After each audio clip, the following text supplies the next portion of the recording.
Audio CD 2, Track 40, Part B, Sequencing. Nick and Jenny visit a night market in Ilan.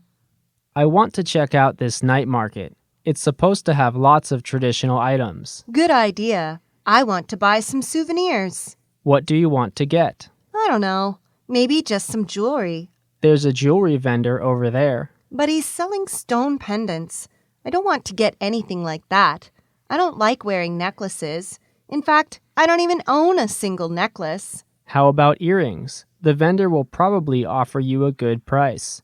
This is a night market after all. Plus, you speak really good Chinese. That sounds like a plan. My friend bought some earrings here, and she says they're of pretty good quality. How about you, Nick? What do you want to buy? You know me. I just want to get something to eat. Yep, you never change. Actually, I'm also hungry.